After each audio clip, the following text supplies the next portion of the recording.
반갑습니다. 모모입니다.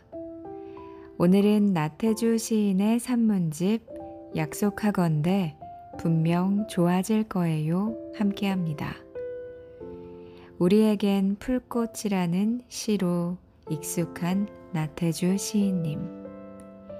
이 책은 시인이 병상에 누워있던 시간, 삶의 고비를 지나며 조용히 써내려간 글들로 이루어져 있습니다.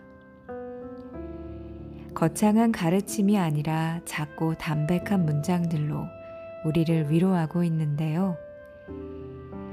나는 그저 살고 싶었다. 하루하루를 견디며 괜찮아질 거라고, 분명 좋아질 거라고 진심으로 되뇌었다. 우리는 누구나 아픈 날을 지나고 때로는 스스로에게 말 걸 힘조차 없을 때가 있습니다. 그럴 때 이 책의 문장들이 여러분에게 조금은 위안이 되었으면 좋겠습니다. 이제부터 나태주 시인의 고요한 문장 속으로 들어가 보시죠. 프롤로그. 괜찮다. 지금 그대로도. 사흘만 산다는 목숨이 16년을 더 살았다. 중환자실에 누워있는 동안 밖에서는 장례 준비를 할 정도였으니 지금 나는 두 번째 삶을 살고 있다고 볼 수 있다. 그 전에 나는 싸우는 사람이었다. 질 줄을 모르는 사람이었다. 아이들에게도 그렇게 가르쳤다. 뭐든 잘해야 한다고. 오늘 하루도 잘 해내야 한다고. 그것만이 잘 사는 방법이라고 배웠고 그렇게 살아야 한다고 가르쳤다. 그러니 주변을 둘러볼 시간이 얼마나 있었을까? 내가 잘하게 도움이 되는 것, 내가 잘 사는데 도움이 되는 것들만 들여다볼 수밖에 없지 않았을까? 작고 하찮은 것을 제대로 사랑이나 할 수 있었을까? 이제 나는 기뻐하고 사랑하고 감사한다.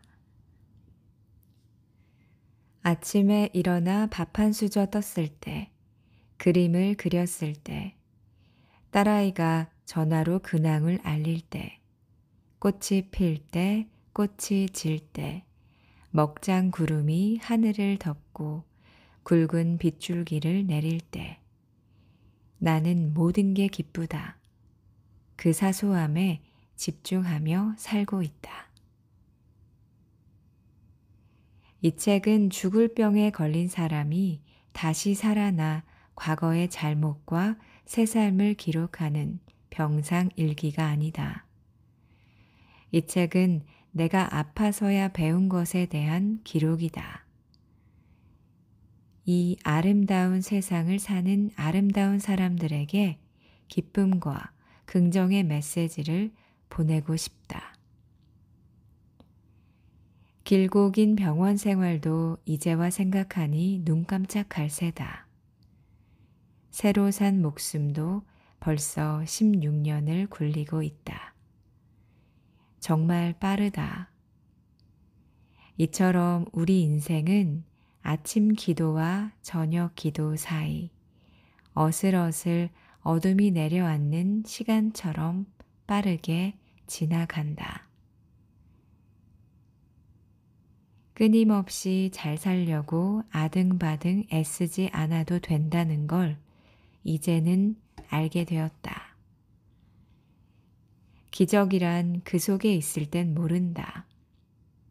내 몸을 지나 기적이 같다는 것을 인생을 2번 살며 알게 됐다. 잠시 멈춰 마음을 우두커니 바라보면 그 기적이 보인다. 꽃이 환장하게 피는 봄날에 꽃이 피는 줄도 모르고 초록이 짙어가는 여름날에 소나기 내리는 줄도 모르고 가을날에 산이 붉게 문들고 있는 줄도 모르고 첫눈이 펑펑 쏟아지는 겨울날에 사랑의 두근거림도 있고 그런 삶이 어두울 수 있다. 괜찮다. 기적은 있으니까. 넘어져서 일어서는 것, 아침에 눈을 떠 세수하는 것, 밖에 나갔다가 집으로 돌아오는 것. 이런 모든 행동이 기적이다.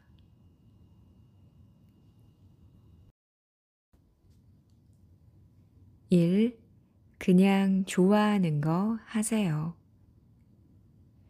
우리는 가끔 특별하고 커다랗고 새로운 것에만 의미를 두면서 살아간다. 익숙한 것, 조그만 것, 낡은 것 외는 아예 눈길조차 주려고 하지 않는다. 내게 가까운 것, 평범한 것에는 관심을 주지 않다 보니까 사는 일이 시들하고 몸이 건조하다. 특별한 일이 커다랗고 새로운 일이 매일 생길 수는 없다. 무슨 일이든 잘할 수도 없고 무슨 일을 할 때마다 큰 의미를 둘 수도 없다. 그러니 삶이 재미없는 게 당연한 일이다. 모든 것을 잘하려고 애를 쓰는 동안 마주치는 반복되는 날들이 무슨 재미가 있겠는가? 보는 것, 만나는 것, 들리는 것마다 익숙한 것들이고 반복되는 것들. 그래서 따분하고 사는 일이 지루하다. 이렇게 되면 자기 자신이 불행하다는 생각을 하게 될 것이고, 더 나아간다면 비관론자, 우울증 환자가 되고 만다. 그렇게 살았다면 고생했다. 고생했으니 이쯤에서 자기 인생에, 자기 생활에 일단 정지를 눌러보자. 잠시 쉰다고 인생이 망하는 것은 아니다. 내 앞에 가는 사람을 목표로 두고 애를 쓰며 살았던 일상을 잠시 멈추고 지금 삶에 어디 고장난 데는 없는지 점검을 해보자는 이야기다. 정말로 내 인생과 생활이 무의미하고 재미없는 것인가? 다른 사람의 그것하고도 비교해 볼 일이기도 하지만 상호 비교는 크게 도움이 되지 못한다. 그러면 자기 빈곤감을 가져올 뿐이다. 가장 좋은 길은 사물의 절대성을 깨닫는 일이다. 이 세상에 있는 어떠한 물건이나 어떠한 일도 똑같은 것이나 비슷한 것은 하나도 없다. 그 무엇도 다른 것들이다. 유일무이한 것들. 어제 내가 맞이한 아침과 오늘 찾아온 아침은 전혀 다른 아침이다. 한 사람을 어제 만나고 오늘 다시 만난다 할지라도 오늘 만나는 그 사람은 어제 만난 그 사람과 전혀 다른 사람인 것이다. 그렇게 일상생활 속에서 새로움과 신기함을 발견할 수 있어야 한다. 반짝이는 삶을 회복해야 한다. 세상이 낡고 재미없게 느껴졌다면 그 자신이 오로지 낡고 재미없는 인간이라서 그렇다. 내부 풍경을 과감히 바꿔야 한다. 때로는 잠시 멈춰 생각을 바꾸고 의도를 고치고 세상을 바라보는 시선을 달리 가져보면 어떨까? 그러면 일상의 행복을 발견할 수 있다. 일상의 행복, 이보다 더 좋은 행복은 없다. 일상의 행복은 의외로 우리가 무시하고 넘긴 사소한 것, 낡은 것, 익숙한 것들 속에 숨어 있게 마련이다. 되풀이 되는 것들 가운데서 느껴지는 편안함도 일상의 행복 가운데 하나이다. 하루하루의 시간 맞닥뜨리는 일들이 얼마나 다행스러운 것들이 많은가. 얼마나 소중하고 고마운 것들이 많이 있는가. 그걸 찾아내야만 한다. 달라이 라마는 무욕이 아니라 탐욕만 안 부려도 좋다고 했다. 세상이 번쩍거려 보여도 다 별거 없다. 만족 못하고 비교하면 너도 나도 별 수가 없다. 너무 잘하는 거, 잘 되는 거 찾아 헤매지 말자. 좋아하는 거 있으면 그거 하면 된다. 보여주려는 마음이 앞서면 자존심 상하고 상처만 받는다. 좋아하는 건 하다가 그만둬도 상처받지 않는다. 그럴 때는 넘어져서 무릎이 까져도 자존감이 남는다. 요즘은 겨울에도 황사가 몰려오고 있다. 숨이 막혀 못 살겠다고 불평할 수도 있다. 그러나 가끔은 활짝 개어서 산뜻하게 씻긴 깊고도 높은 겨울 하늘을 보여주기도 한다. 며칠 우울하게 보낸 마음이 있다면 그 하늘에 던져 맑게 세탁해야 할 일이다. 청명한 하늘에 감사하고 그런 하늘을 만날 수 있게 된 행운을 다행스럽게 여겨야 한다. 오늘이 굳은 날이었다면 내일을 기대해 보자. 내일은 무언가 좋은 일이 일어나겠지. 까치발을 디뎌보자. 이게 바로 희망이다. 나는 날마다 내일을 기대하며 산다. 내일을 꿈꾸며 산다. 비록 내가 꿈꾼 내일이 허탕일지라도 나는 날마다 내일을 꿈꾸고 내일을 기대한다. 2. 행복은 어디에서 오는가? 행복 어렵게 생각할 이유가 하나도 없다. 행복은 좋아하고 즐길 때 온다. 공자는 이렇게 말했다. 지지자 불려 호지자, 호지자 불려 락지자. 무려 2000년 전에 현대를 살아가는 우리에게 살아갈 길을 말한다. 2000년 전에 살던 공자가 21세기를 사는 우리에게 이런 삶을 살아라, 이렇게 살면 된다고 권유하고 있는 것이다. 공자의 권유는 아는 사람은 그것을 좋아하는 사람만 못하고 좋아하는 사람은 즐기는 사람만 못하다 라는 뜻이다. 이는 우리 삶에서 가장 기본적이고 행동하기 아주 쉬운 일이다. 그런데 지금 우리에게는 락자, 즉 즐기는 인생이 많지가 않다. 또 호자, 좋아하는 인생 또한 낡은 담벼락처럼 무너지고 있다. 지금 우리는 오로지 지자, 아는 인생으로서만 평가받고 있고 서로 경쟁하며 살아가고 있다. 그러한 모습을 볼 때마다 안타까운 마음이 든다. 밥 먹는 것도 일하는 것도 이야기하는 것도 즐거운 하루는 그 인생이 성공한 것이다. 즐기는 일은 함께해도 되지만 일단 혼자서 하는 일이다. 혼자서 할 수 있다는 말은 마음만 먹으면 스스로 할 수 있다는 말이다.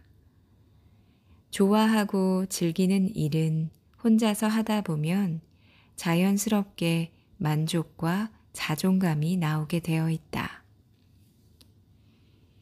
나는 글을 잘 쓰는 사람이 아니다. 단지 글쓰기를 좋아해서 여기까지 온 사람이다. 내가 사람들에게 이름이 알려지기까지는 정말로 오랜 시간이 필요했다. 시를 쓰는 것을 즐겼기 때문에 여기까지 온 것이다. 인생도 마찬가지다. 직장을 잡더라도 적성에 맞고 좋아하는 일을 하는 사람이 행복하고 결국 성공한다. 돈이나 성공만 바라거나 또는 잘 되는 곳만 쫓아가는 사람은 아무것도 못하게 되어 있다. 가장 쉽고 우리가 스스로 할 수 있는 락자, 호자에 인생을 건너뛰고 가장 하급이라고 말하는 지자의 수준에 머물러 있을 때 인생은 팍팍하다. 물론 아는 것, 지식을 쌓는 것이 중요하지 않다는 이야기가 아니다. 그럼에도 불구하고 그 위에 좋아한다는 정서적이고 인간적인 관념이 더딥히지 않는 한 지자로서의 삶은 매우 삭막하고 힘들고 끝에는 불행할 수밖에 없다. 우리가 행복하지 않은 건 기쁜 일이 없어서다. 행복하기 위해서 그럼 무엇을 기뻐해야 할까? 작은 일, 작은 것부터 소중하게 생각하면 된다. 행복 앞에는 기쁨이 있다. 기쁨 앞에는 만족이 있고, 만족 앞에는 감사가 있다.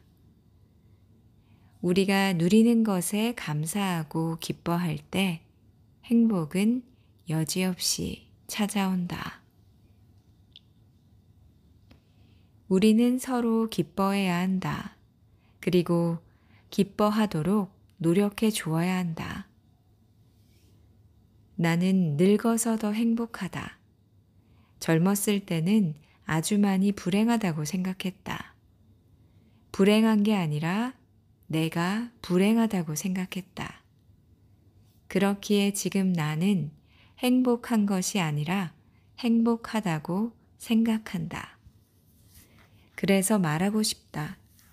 행복도 연습이라고. 행복도 학습이 된다고. 저녁 때 돌아갈 집이 있다는 것.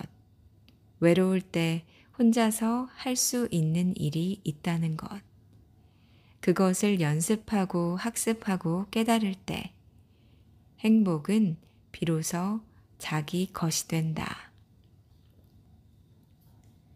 우리 인생 사실 뭔지 모르고 산다. 인생을 알고 사는 사람, 인생은 이것이다 정의 내리고 사는 사람, 그런 사람은 없을 것이다. 나는 인생은 무정의 용어다 라고 생각한다. 정의 없이 그냥 들어가는 그런 것이 바로 인생이라고. 정의할 수 없는 인생, 그것에서 작은 일에도 감사하고 기뻐하고 행복할 수 있는 그런 인생이 성공한 인생이다. 힘들고 어렵고 지친 그런 상황에 있다 하더라도 귀한 인생, 아름다운 인생을 살아가 보자. 지금 우리는 행복을 손에 꽉 쥐고 있다. 힘주려고 싸우려고 잔뜩 긴장해서 주먹을 쥐고 있기 때문에 행복을 볼 수 없는 것이다. 힘을 풀고 손바닥을 펴면 그 행복이 보인다.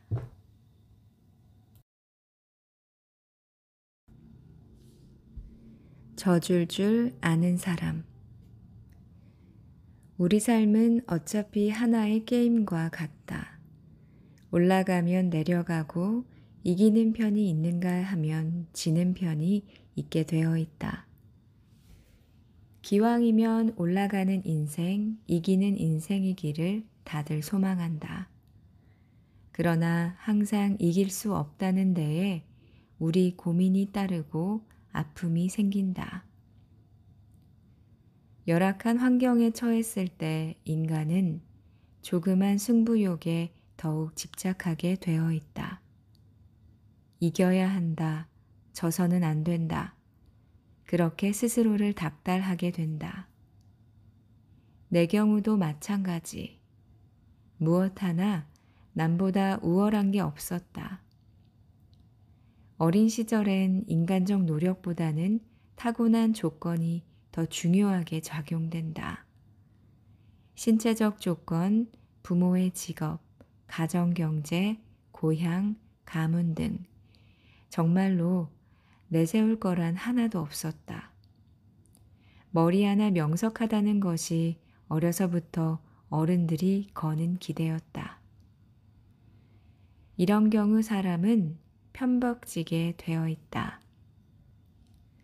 어딘가로 내몰려 오직 한 길이란 생각에 붙잡힐 수밖에 없게 되는 것이다. 그야말로 죽기 아니면 살기, 외통수의 길이다. 절대로 져서는 안 되는 일이었다. 오로지 나는 이겨야 했다. 이기는 것만이 살아남는 길이었으니까. 이런 사람치고 성격이 모질지 않은 사람이 없다. 그가 유순한 인간으로 보인다면 그건 거칠에만 그럴 뿐, 내면은 더욱 강팍하기 마련이다. 나는 어려서부터 지는 방법을 배우지 못했다. 누구나 인간은 어린 시절 어른들로부터 지는 방법을 배울 필요가 있다. 그러므로 어른들은 어린 세대에게 너그러이 대할수록 좋다. 그러나 나는 그러지 못했다. 이기라는 말만 들으며 자랐다. 양보는 미덕이 아니고 수치였고 패배였다. 그래서 칭찬도 받았고 나름대로 성취감도 있었다. 또래들과 어울려 운동 경기라도 즐겼다면 지는 방법을 배웠을지도 모른다. 그러나 운동하고는 애당초 거리가 멀어 스스로 배우는 기회마저 갖지 못했다. 오기만이 가득 찬 인간이 된 것이다. 어른이 되어 아이를 낳아 키우면서도 양보하는 방법, 때로는 질 수도 있다는 걸 가르치지 못했다. 아예 그러려 하지 않았던 것 같다. 내 모범은 이기는 것이었고 오로지 앞으로 나아가는 일이었던 것이다. 입에 발린 말이 잘하라는 말이었고 남들한테 뒤져서는 안 된다. 이기라고만 요구했다. 우리 아이들은 어려서부터 부모를 대신해서 세상에 나가 싸우는 싸움꾼이었다. 제 엄마도 아침마다 문 밖으로 아이들을 내보내면 잘하고 오라고 등을 밀었고 저녁이면 오늘도 잘하고 왔냐고 아이들을 맞았다. 지금 나는 어린 시절 질 줄 모르는 아이였던 것을 부끄럽게 생각한다. 더구나 내 아이들에게 양보하는 인간, 져줄 줄 아는 사람의 본을 보이지 못한 것을 후회하고 있다. 날마다 최선을 다하며 산다는 것은 얼마나 피곤한 일이고 지긋지긋한 일이겠는가. 오늘도 최선을 다하자. 이런 게 내 아이들에게 요구한 가훈 비슷한 것이었으니 말이다.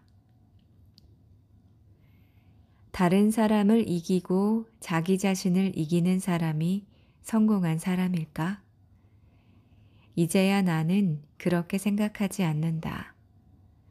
자기한테 자기가 슬그머니 젖을 줄도 아는 그런 사람. 그런 사람이야말로 스스로 충분히 반짝일 줄 아는 사람이 될 수 있다.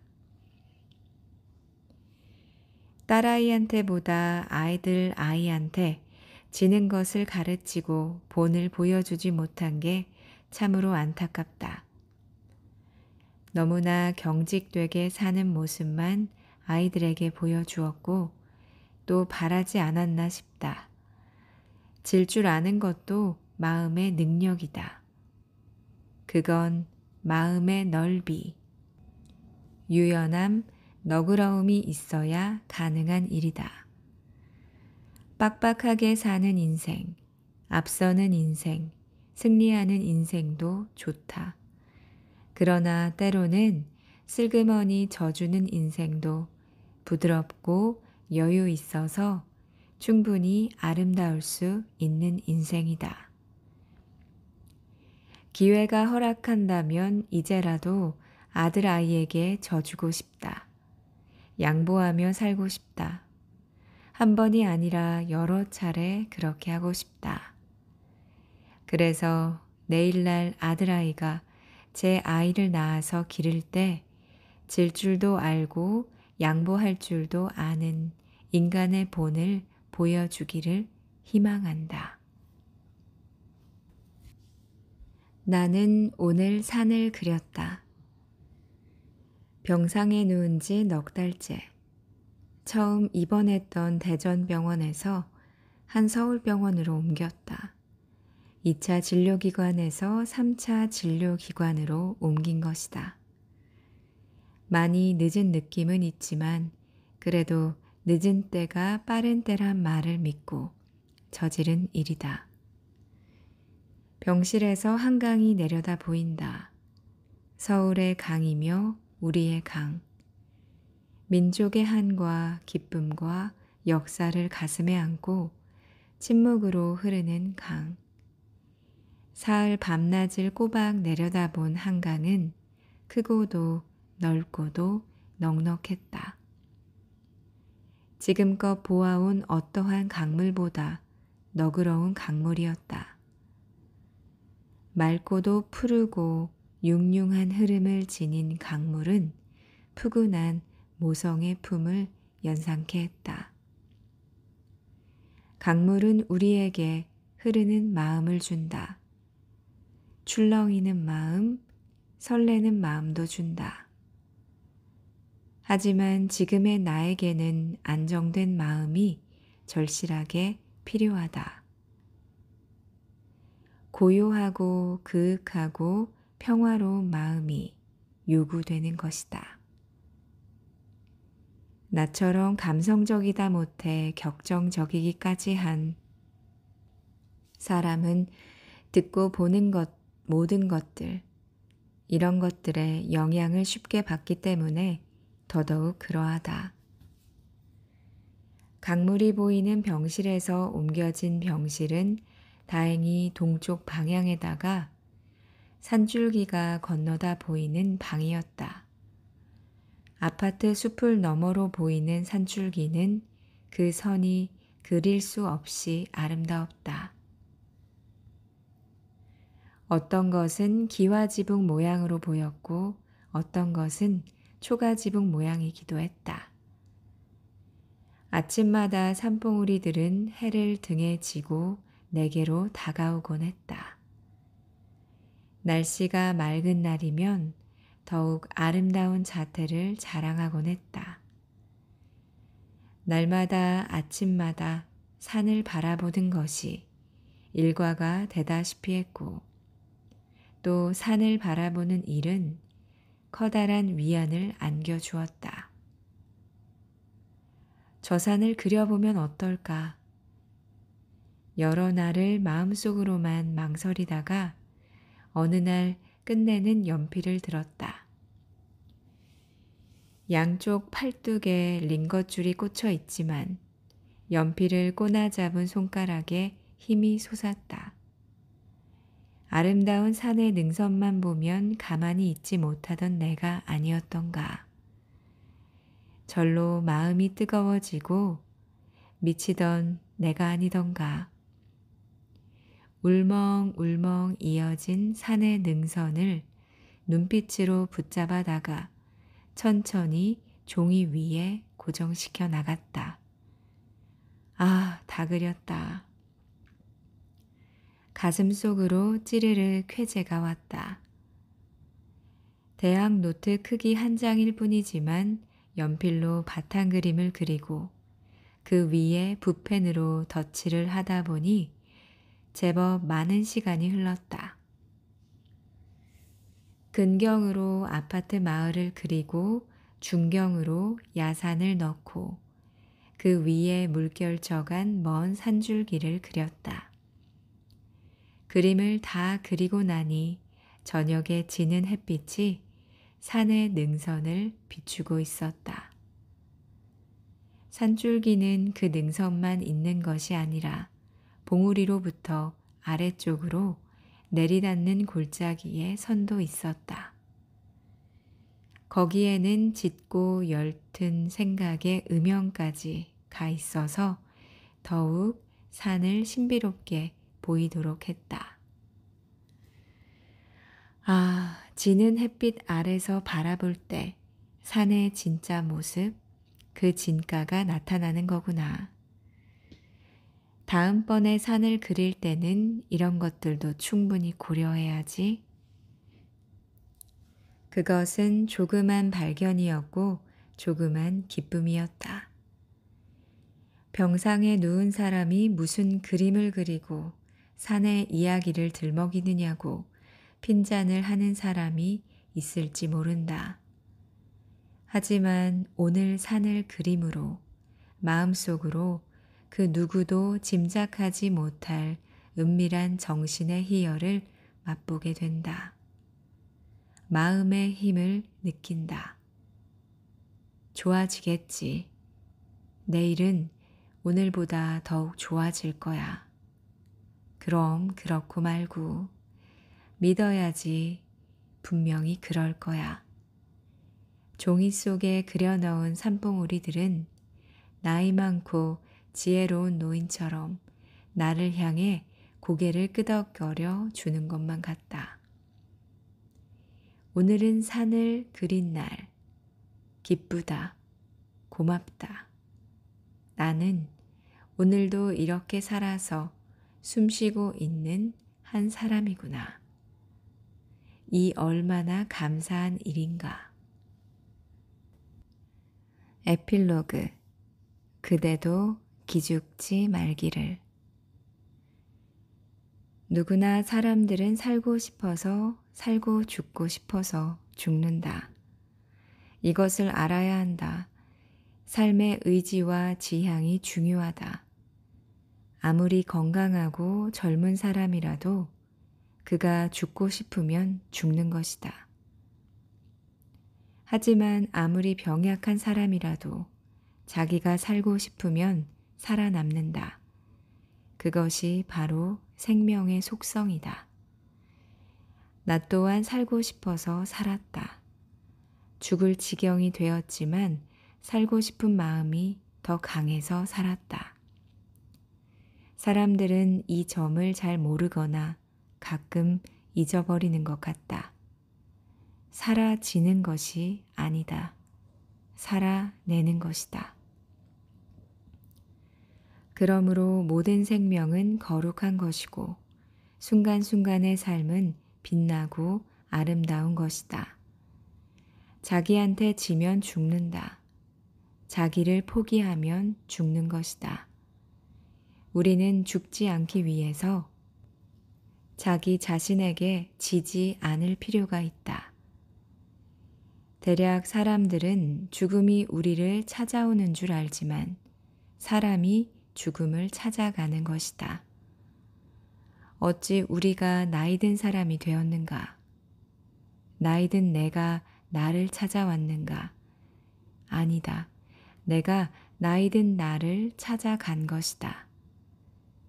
날마다 순간마다 죽음을 부정하고 죽음과 반대쪽으로 영혼의 촉수를 세워 푸르게 싱싱하게 살아야 할 일이다. 그러므로 이 책은 질병에 대한 책이지만 더 많게는 죽음에 관한 책이기도 하다. 나는 글을 쓰고 나서 참으로 신비한 경험을 했다. 병원에서 가졌던 불안하고 무섭고 떨리던 마음을 송두리째 내려놓는 경험이다. 글을 쓴다는 것이 그토록 대단한 일이다. 그런데 정작 아내는 병원에서의 그 절박함과 불안감을 떨치지 못하고 있었다. 거꾸로 그녀가 환자가 되어 있었다. 심신이 지치고 피로해서 그랬을 것이다. 아무도 모르는 산중으로 들어가 혼자서만 살고 싶다는 말을 입버릇처럼 했다. 나는 아내에게 내가 쓴 글을 읽어보기를 권했다. 여러 날 집중해서 글을 읽고 난 아내의 마음에 변화가 오기 시작했다. 불안했던 마음이 조금씩 차분해지고 있는 것이다. 글이란 것이 참 대단한 능력을 가졌다. 치유의 기능이 있고 사람을 끝내 살리는 힘이 숨어 있었던 것이다. 나는 퇴원해서도 한참 동안 치아가 반도막으로 잘려나간 걸 깨닫지 못했다. 어느 날 치과 병원에 갔을 때 의사가 치아가 반도막이 났다고 알려주어서야 비로소 알게 되었다. 기억을 더듬어 보니 처음 중환자실에 입원했을 때 심하게 이를 갈아서 그렇게 되었다는 걸 알게 되었다. 하도 심하게 이를 간 나머지 이에서 나온 가루가 혓바닥 위에 소복히 쌓여 간호사에게 도움을 청했던 일이 기억에 남는다. 어떻게 좀 도와달라고, 어떻게 좀 해달라고 호소하고 또 호소했지만 간호사들은 내 청을 들어줄 생각을 하지 않았다. 그때 나는 내가 이 병원을 나가기만 해봐라. 내가 진짜 가만히 있나 봐라. 잔뜩 오기를 머금고 두 주먹을 오그려 쥐고 있었다. 지금 와서 생각해보면 그런 오기와 모진 마음이 그 아픔의 세상에서 나를 끝내 견뎌내게 하고 살렸지 싶다. 중환자실에 있을 때도 죽음 연습을 한 일이 있다. 나중에 들어보았더니 한밤중에 아내와 아들아이가 불려오고 담당 의사가 불려왔다. 나는 담당 의사에 대해서 좋아하는 마음을 가지고 있었다. 어떻게 하든지 저 의사가 나를 살려주겠지. 이런 생각을 했던 것이다. 눈을 감고 누워있는데 두세 사람들 음성이 가까워 왔다. 아내와 아들아이. 느낌이 좋았다. 담당 의사가 내 쪽으로 몸을 기울였다. 어디선가 알지 못할 향기 같은 것이 번지는 듯 싶었다. 어느 해 밝은 나라에 가 있는 것 같은 느낌. 이 모든 느낌이 그 여자 의사한테서 온다고 나는 믿고 있었다. 중환자실에 있을 때 유독 많은 사람이 면회온 날, 그들은 몸을 구부려 내 쪽으로 향한 채 무슨 말이든 자기가 알고 있는 가장 좋은 말을 나에게 들려주려고 애를 썼다. 기분이 좋았다.